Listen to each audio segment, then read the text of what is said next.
Welcome to Dialogues of Discovery, a platform where we bring you conversations with visionary thinkers and trailblazers who are shaping the future today. If you are curious, passionate, or just figuring it all out, you are in the right place. Each episode brings you insights, experiences, and advice from the lives and minds of remarkable people, scientists, innovators, and creators, so you can get inspired, explore, and start carving your own path forward. Listen on to uncover more. Today, we are honored to have with us Professor Raja GuhaThakurta, a distinguished professor of astronomy and astrophysics at the University of California, Santa Cruz, and a faculty member of UC Observatories. An esteemed figure in the field of astronomy and a leader in science education, Professor Raja has devoted his career to uncovering the secrets of dark matter, the history of star formations, and I quote, the cannibalism history of galaxies. Professor Raja GuhaThakurta has been recognized by some of the highest distinctions in the fields of science and education. To name but a few, the Alfred P. Sloan Research Fellowship, the Herzberg Memorial Prize, the Hubble Fellowship from Princeton University, and just this year, the 2025 AAS Education Prize. He has also been celebrated as a transformative educator, as the founder of UCSC's Science Internship program and the broader Creating Equity in STEAM initiatives. Professor Raja has created opportunities for teachers and students to experience real-world discoveries, making research and learning more accessible and meaningful. Through his work, he has opened up the wonders of the universe to anyone with the curiosity and the courage to explore. We are truly honored to have him with us today to share his journey, his insights, and his reflections.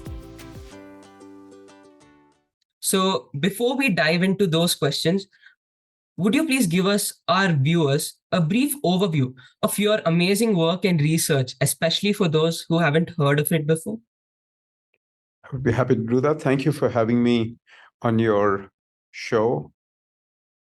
I am an astronomer, astrophysicist by profession, and my work really falls into two categories. I study galaxies. I study how galaxies come to be the way they are today. So I study the formation and evolution of galaxies.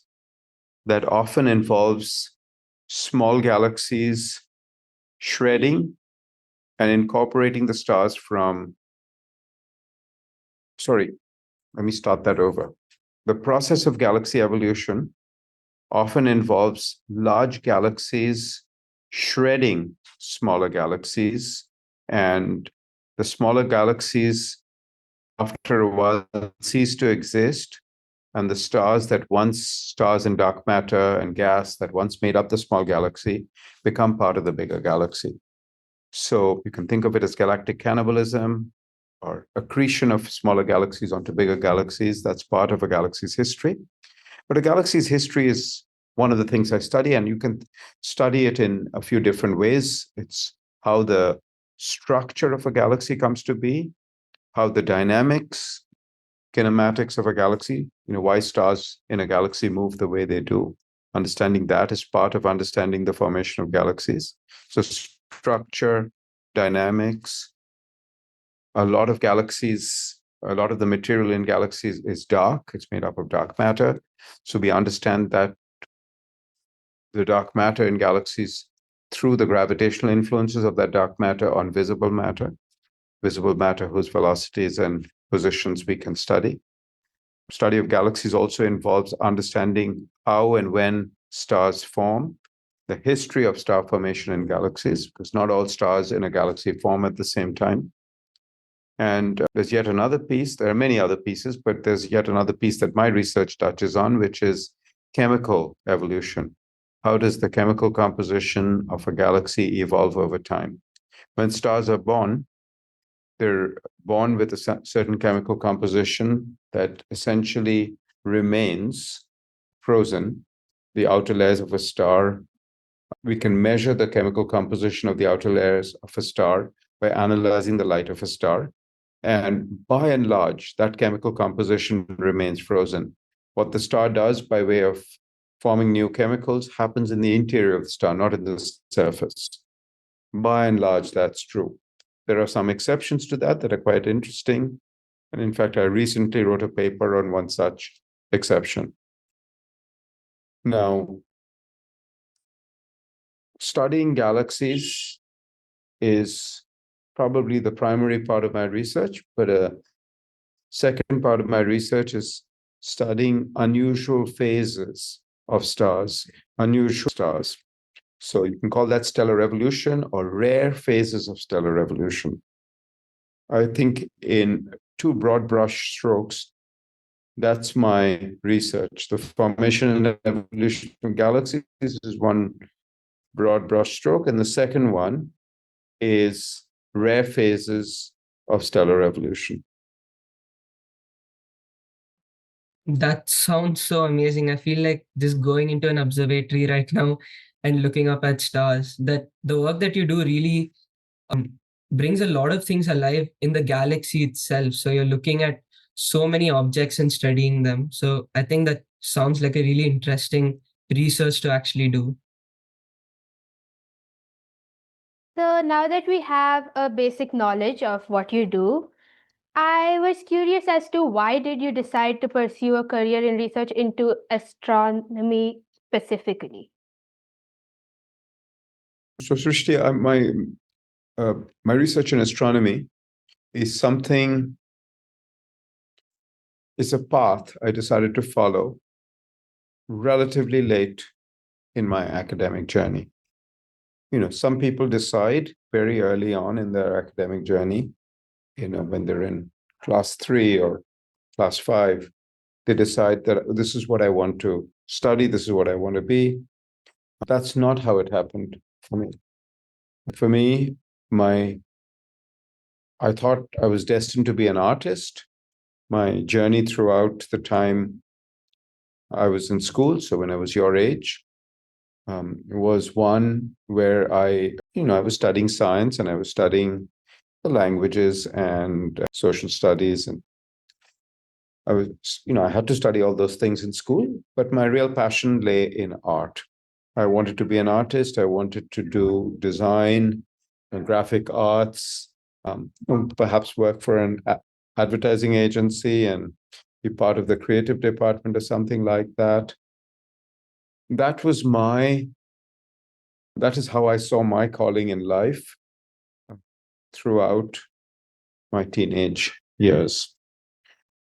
It's after I finished school and where I had to make a decision as to what college to go to. And as you know, to study art, you have to go to an art college. That was the case in India when I was growing up then. Probably is the case even now. If you really want to study art, you go to an art college.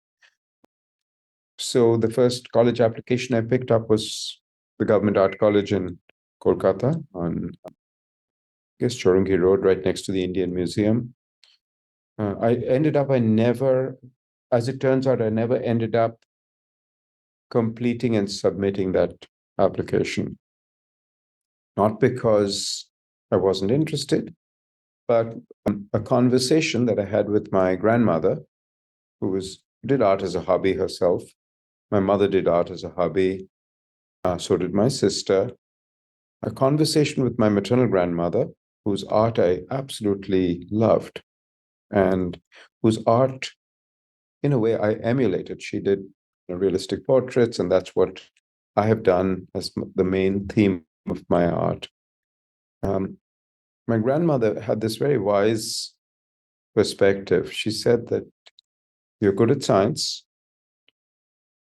You can study science or you can pursue science as a profession and do art as a hobby. But if you were to swap those roles, if you were to do art as a profession, it's difficult to do science as a hobby. And on the way I think of this today, I followed her advice and I didn't apply to art college. I applied to St. Xavier's College and Presidency College, and ended up studying physics at St. Xavier's College, physics, chemistry, and mathematics initially, and later only physics. I think about this a lot.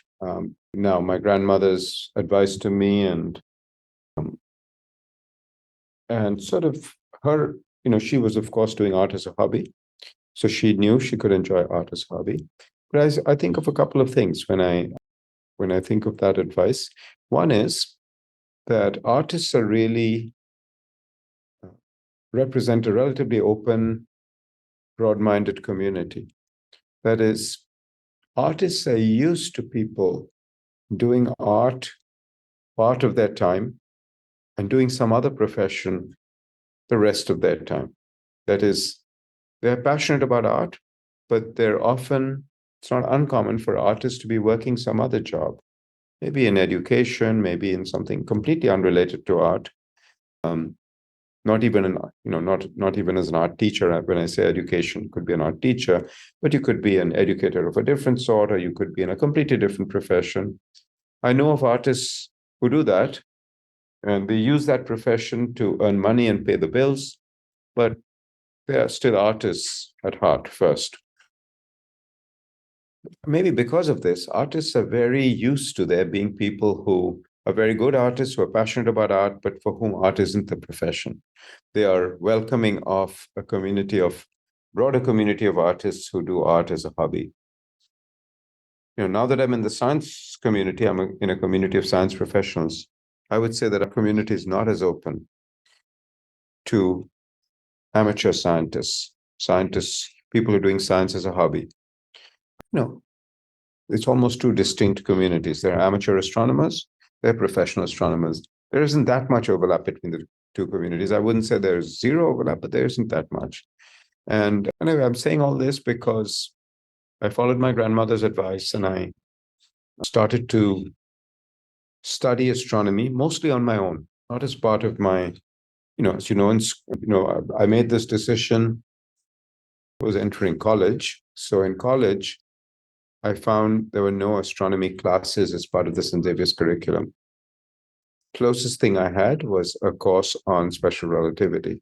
So, that's an important part of study of the universe and study of space. But there was no class on general relativity. There was no other classes on other aspects of astrophysics. So I supplemented my college education, not just my 3-year undergraduate degree, but even the first year of my master's. First year of my master's was at Science College in Raja Bajar in Kolkata. It's part of the University of Calcutta Science College. That too was in physics, and there was no aspect of astrophysics there. Papers on quantum mechanics, quantum field theory, mechanics, electromagnetism. I'm not saying that those things aren't applied in astrophysics, but there wasn't anything specifically on astrophysics. I knew I had to study EM, I had to study mechanics. I knew I would apply those to astrophysics. But what I did was I started in college, even during the 1 year of my 2-year master's program. I did only 1 year. I didn't finish 2 years because I went abroad and I went to graduate school abroad.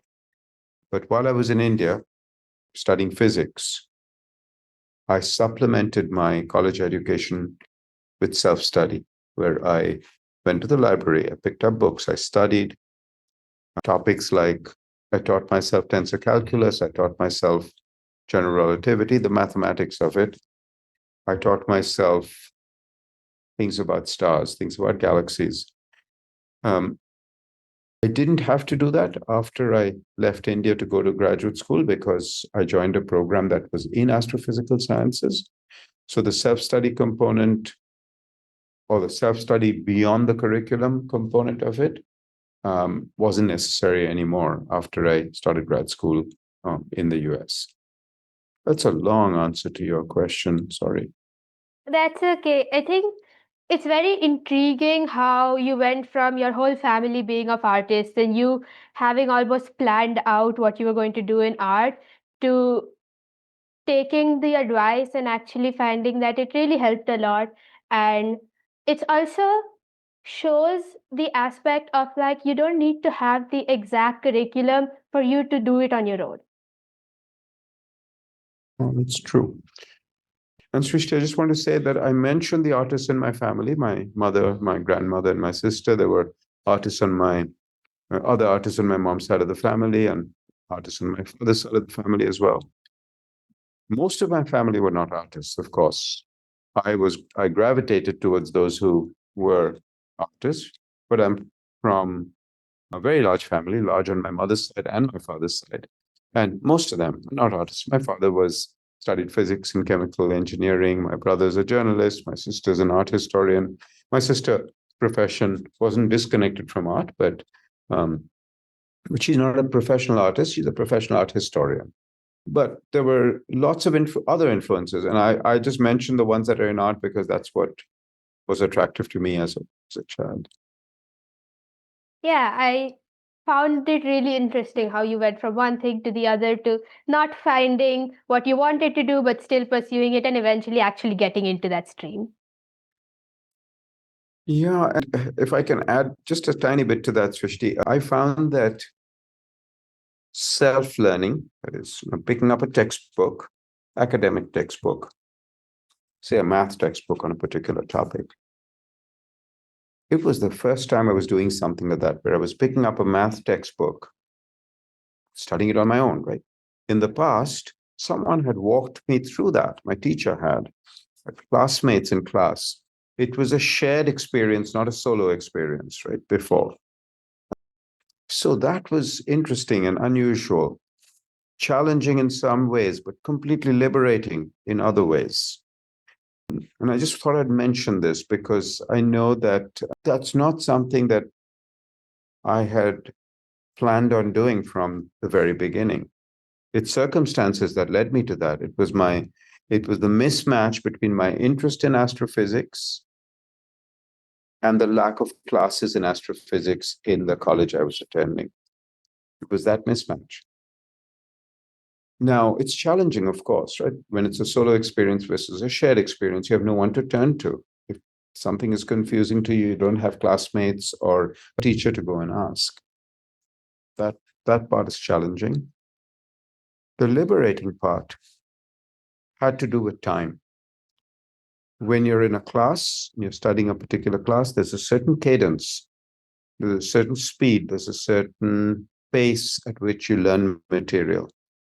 You don't set that pace, the teacher sets the pace, and they have a limited amount of time to teach something. They have some number of chapters to get through, some number of pages to get through in a textbook. That could be in any subject. There's a curriculum that you have to get through.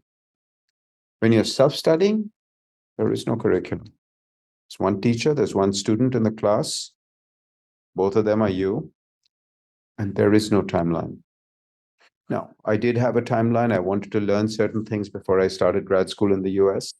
I did have a broad timeline, but there isn't an immediate timeline of chapter so-and-so has to be finished by such and such date, right? I turned the page when I was ready to turn the page. Whereas when you're taking a class with others, there's a collective turning of the page by the teacher and the class. I mean that figuratively. That is leaving one topic, moving to the next. That was very liberating, being able to do that on my own time at my own pace. And one last thing I wanted to say about that is I strongly feel that something that I've learned on my own was much harder to forget than something else, than other things that have been taught to me by others. That's very well put, really. Yeah, I think learning to learn is a really crucial skill that you've built through that process. One of the problems that even I see with schools, it's all about going to class and opening your textbooks and, reading out from it. It's not about you going at it, trying to learn with it, staying with that discomfort of learning. I think learning to learn is like a really crucial skill you build, because even while doing research, if you don't have that skill, then it becomes really difficult to, actually do any of the work that you're trying to do. So, and now coming back to space science, right? And as fascinating as it sounds, it also requires a lot of patience and determination.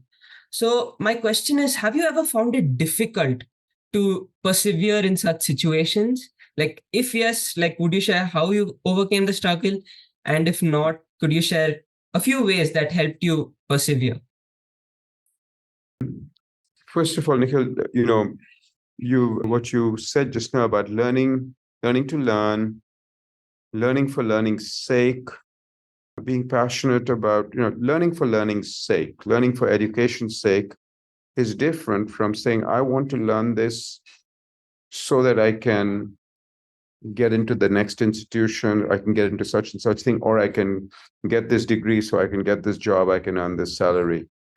That's a transactional approach to things.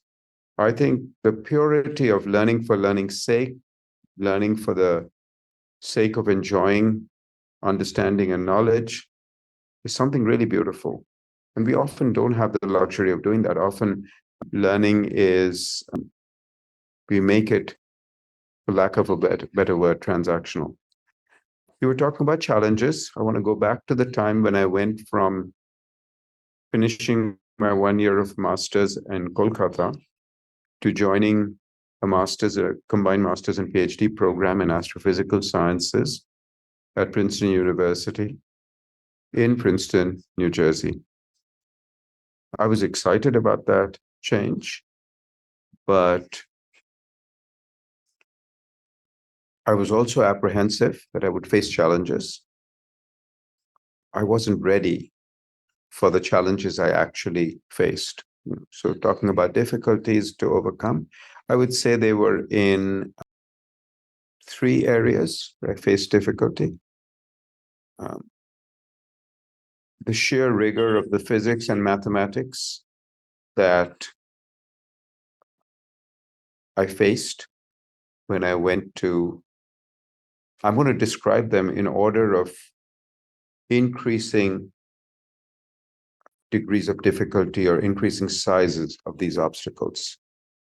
I had studied physics through all of college and through this 1 year of my master's program. In spite of that, the physics and math I encountered at Princeton in my classes there. I took classes in astrophysics, I took classes in physics.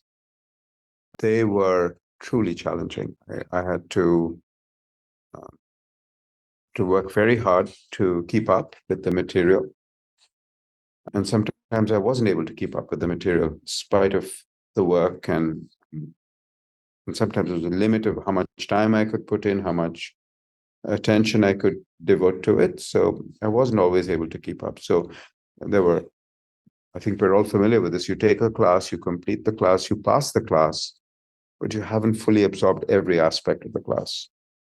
I went to a whole new level of not understanding things that I had supposedly taken, studied, or at least audited in classes. I don't know if you're familiar with the term auditing, where you take a class, you don't get a grade at the end of it, but you just take it for the sake of going over the material. And when you're auditing, sometimes you don't even have the added pressure of I have to get a good grade. So sometimes easier then to fall behind and not understand all the material in its full depth. So that was one difficulty, is the level of physics and math, and where I stood with it compared to where other students stood. I immediately saw that there were other students who were younger, more junior in their academic journey than me. And there were undergraduate students at Princeton while I was in grad school who were light years ahead of me in terms of their understanding and proficiency in physics. And I would say that was one obstacle. That was an important ego check of, I thought I knew physics. Just wait and see what physics and math can be and sophisticated other people's understanding is. A second challenge had to do with a particular technical skill. It's true now, and it was true then, even more true now than it was then. But computer programming, coding, is a very important aspect of any technical field, astrophysics included. Now, again, as part of self-learning, I had started to learn a couple of coding languages. I think I started with BASIC and then Fortran. I learned them by reading books. There are actually books that tell you what loops and conditions and variables and how these things work, right? It's one thing to read it in a book. It's another thing to have to apply it, right? I had, before going to Princeton, I had never seen or logged into a computer. Now, mind you, we're not talking about today. Today, you log into your smartphone, you log into a laptop, you log into a tablet. I'm talking about in 1985, when I started grad school. Devices were uncommon. There was no concept of a laptop. Even personal computers were relatively rare. So I hadn't had the chance to actually interact with a physical computer, log in and apply some of the coding skills, some of the very rudimentary coding skills that I'd started to learn. So that was a big challenge.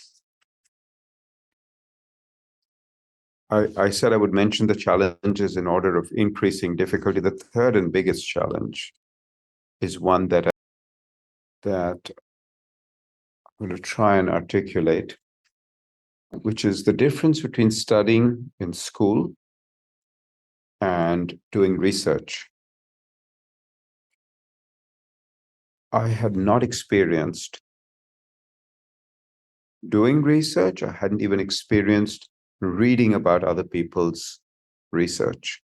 I had read textbooks, but reading research articles, a very different experience than reading a textbook. Something makes it into a textbook after it's been established as fact, after it's really percolated through the science community and society at large, then it makes it into textbooks. When you're reading research articles, on the other hand, it is that information is still in the gray area, the vast gray area between something that is utterly unknown and something that's completely established as fact. That tremendously now interesting, I now find that interesting, but back then tremendously daunting space between black and white, between the completely unknown and the completely established fact. That gray zone is where all the interesting stuff happens. I had no experience with this. I had experienced textbooks. And of course, we're all experienced with things we don't know anything about, right? There are many things we know nothing about. So we know about the things we know nothing about, or things that none of the people around me know nothing about. And we know about things that are in our textbooks and things we study. It's navigating the gray and abstract nature of open-ended problem solving, where the problem is not set by someone. You choose a problem, you try to define the problem, and then you go about solving it. That's not how we teach. That's not how we evaluate in school and college. Someone sets a problem for you, and they then look at your performance and evaluate it. That's not how life works. The problems that we face in society today have not been set by anyone, and they don't have clear paths from question to answer or from issue to solution. So this aspect of problem solving, we call that open-ended problem solving, is remarkably difficult to adapt to if you've never been part of it. I'm going to quote something from one of my colleagues, Jill Helms at Stanford, put this very eloquently. She said, it's called research. It's not called search if you don't find it the first time. You have to look and you have to search and search and search and search. And even then you may not find it. Those were my obstacles. Again, the sophistication in math and physics that others around me had, that I was expected to have. The technical coding skills I needed to have.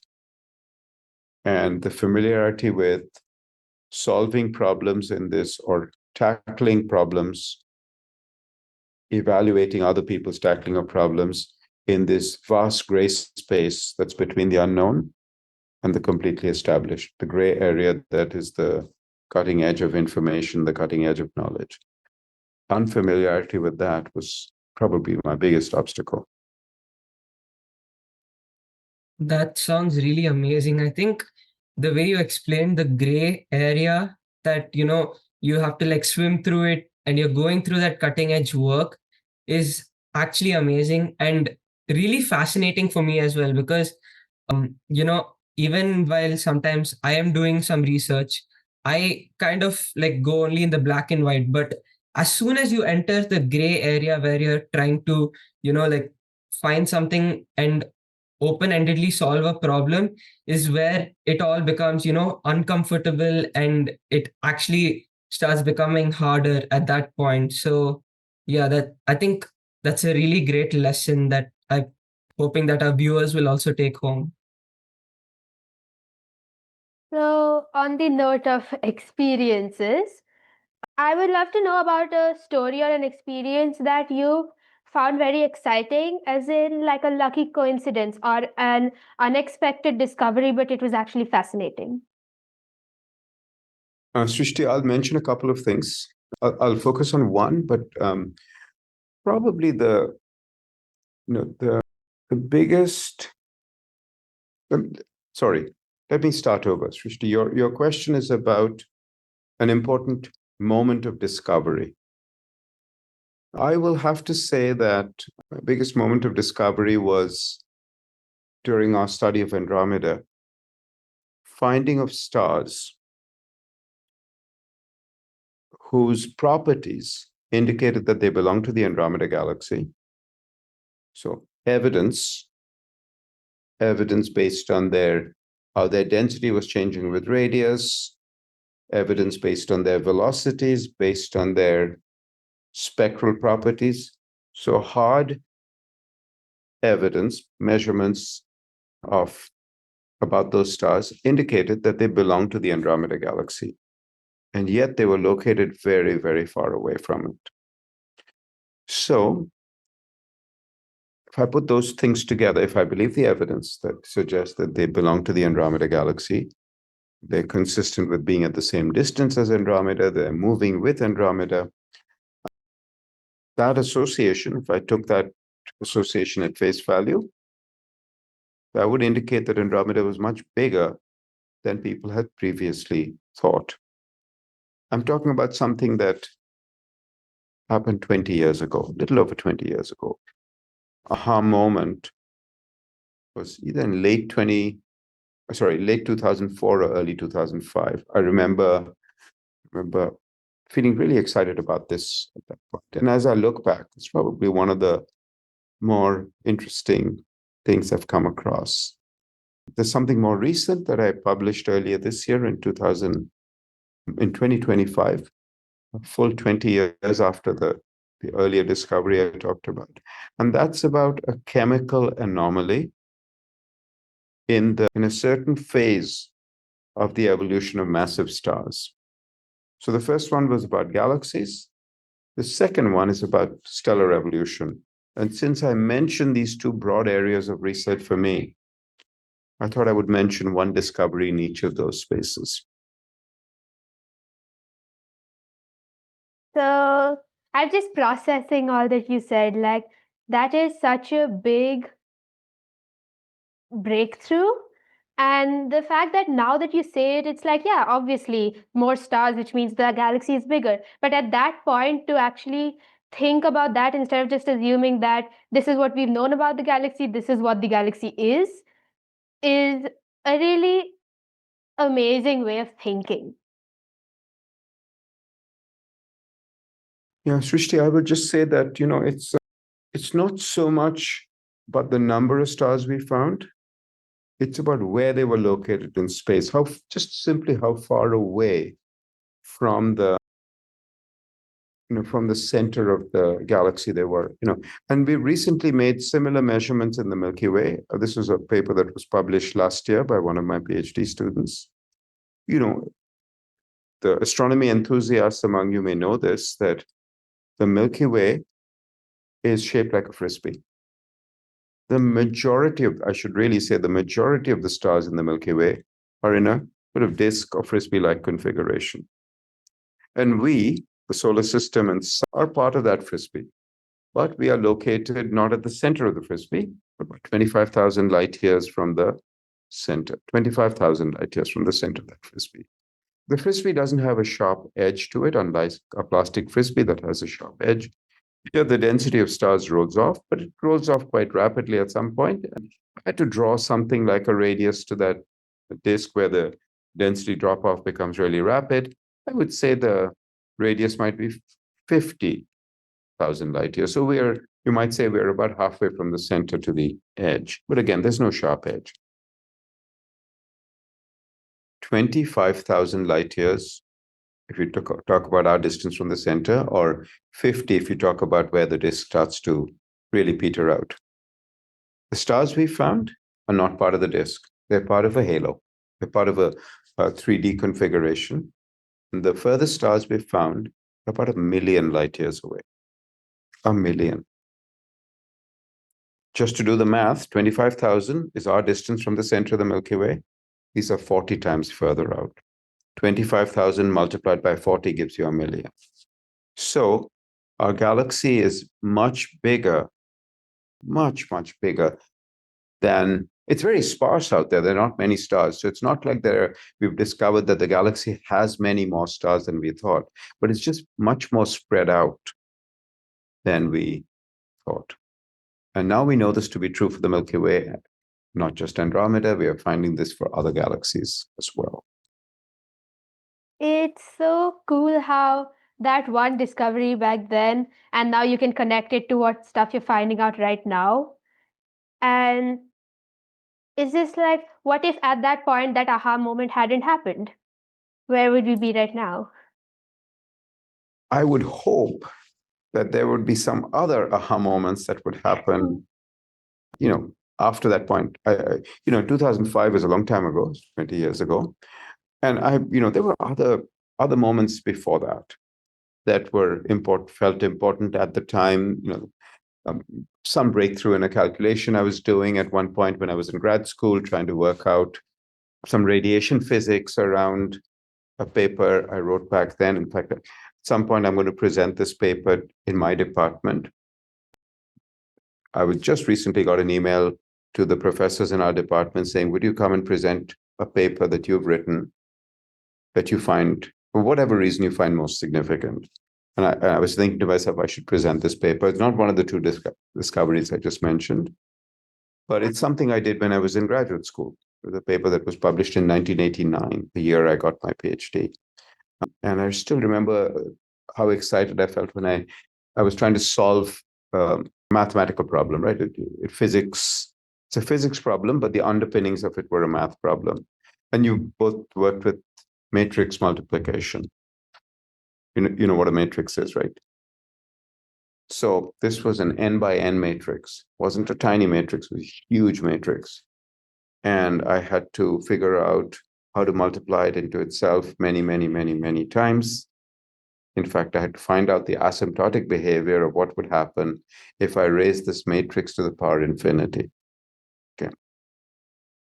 Difficult math problem, I can tell you, because it's a very long matrix, very complicated matrix. But anyway, long story short is I was working with one of my professors, who I really admire, admired all of my professors, but I really enjoyed working on this problem with Bruce Strain was his name, and was working on how radiation, how photons interact with solid particles, dust grains, how they heat them up, how they cause them to sublimate, how they cause their temperature to go through spikes. It was for me, the research was fascinating. It was not about making observations with telescopes, which is what most of my research has been since then. And even before that, it had been that. But it was not about using telescopes. It was more about solving a physics problem, math problem. Thoroughly enjoyed it. I still love doing math problems, but that particular piece of work is something that really sticks out for me. I'm going to present this paper in our journal club. It's called within our department at UC Observatories. Hope that goes well. Thank you. So now I have a slightly different question, right? So currently your work also extends to mentoring students through programs like, the science internship program or the CrEST initiatives. So what motivates you to engage with young learners instead of just sticking to pure research? Because with the work that you've been doing, I've seen that you have sheer rigor to just go at problems and do a lot of research in astrophysics. Nikhil, I have two answers to your question, really two parts to it. First of all, I feel fortunate that I don't have to make a choice. It's not that I have to choose doing research over engaging people in research. It's relatively easy to do both. I have to train and inspire people to do research and help me with the problems that I'm interested in seeing answers to. That's achieving these two things in one go. Right?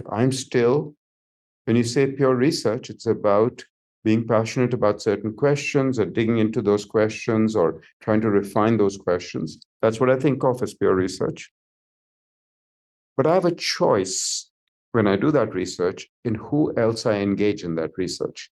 I can choose to go that path alone, but more and more research is not done alone. It's done in groups. It's done in collaboration.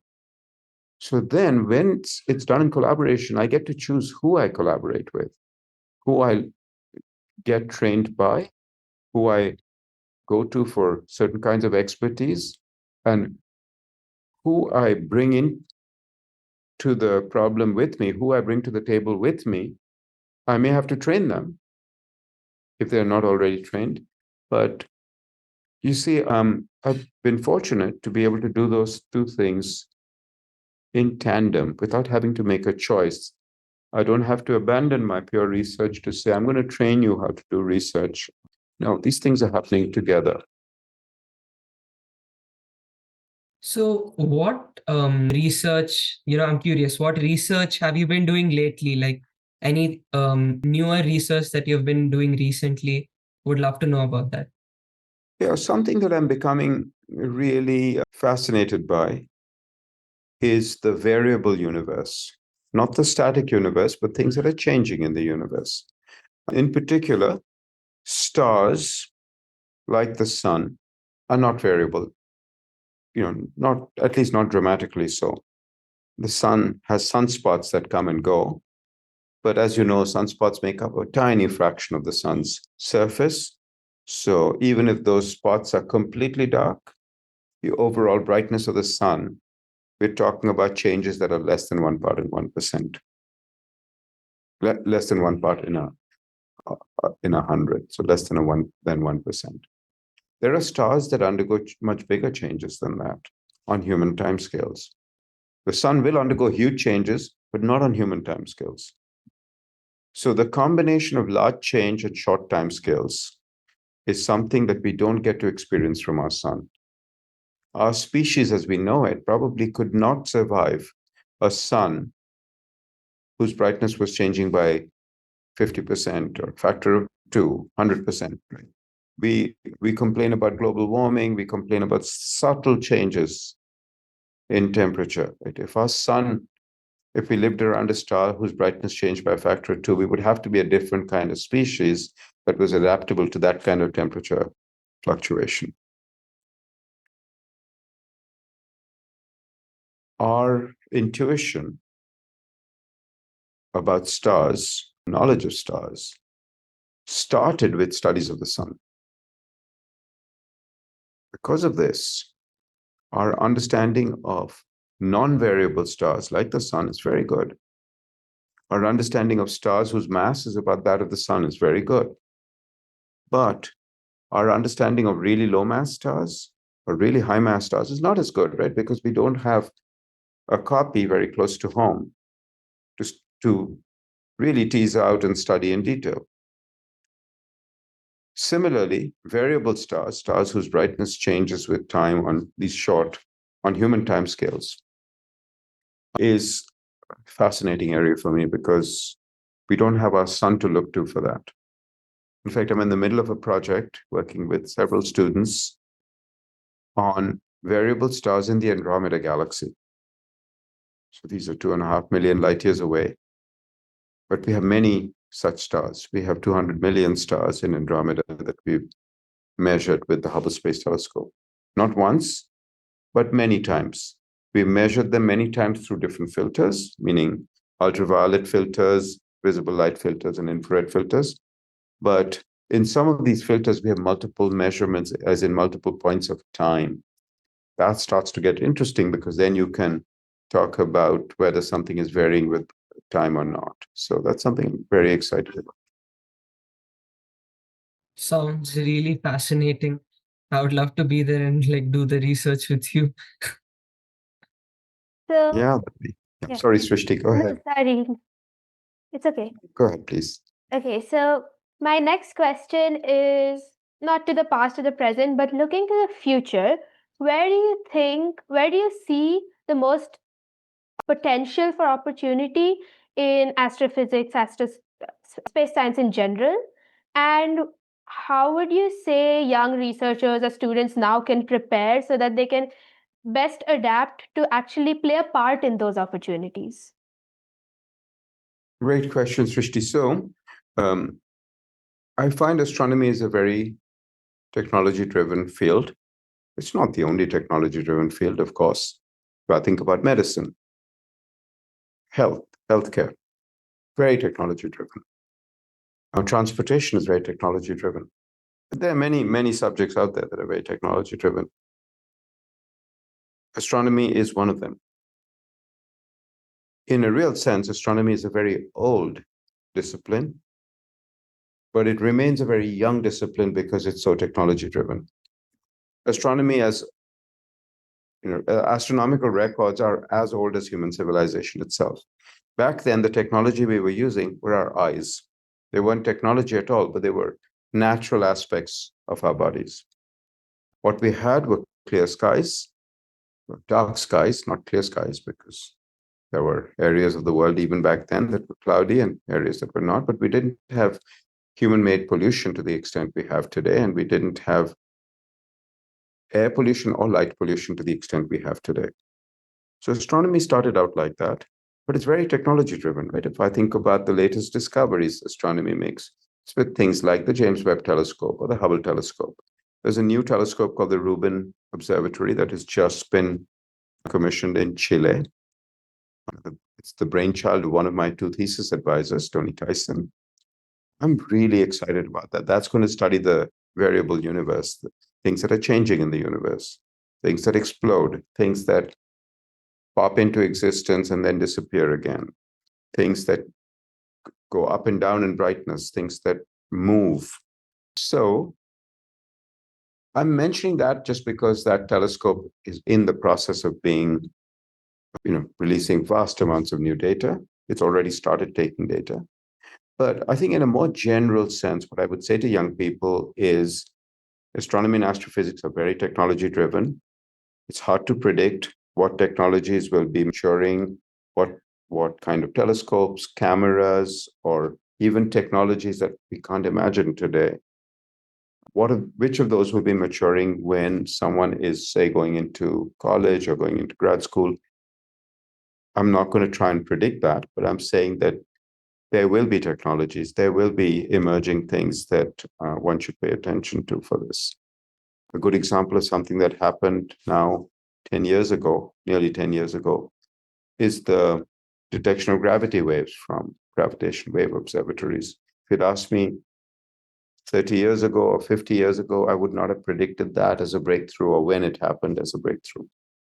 So these sorts of breakthroughs in technology and the science it enables, the discovery space it opens up.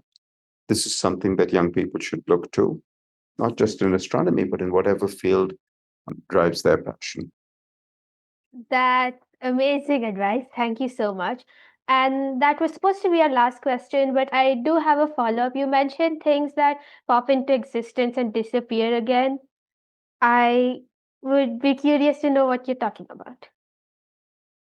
I should have been more specific. When I talk about something that pops into existence and disappears again, I meant the light of an object. So let's say you have a star, say even a white dwarf star or an ordinary star that's so far away that you can't see it. But due to circumstance, due to material from another object being gravitationally captured by this star, it can lead to a runaway nuclear fusion reaction that can cause the entire star to blow up. When it does, it becomes much, much brighter than it was initially.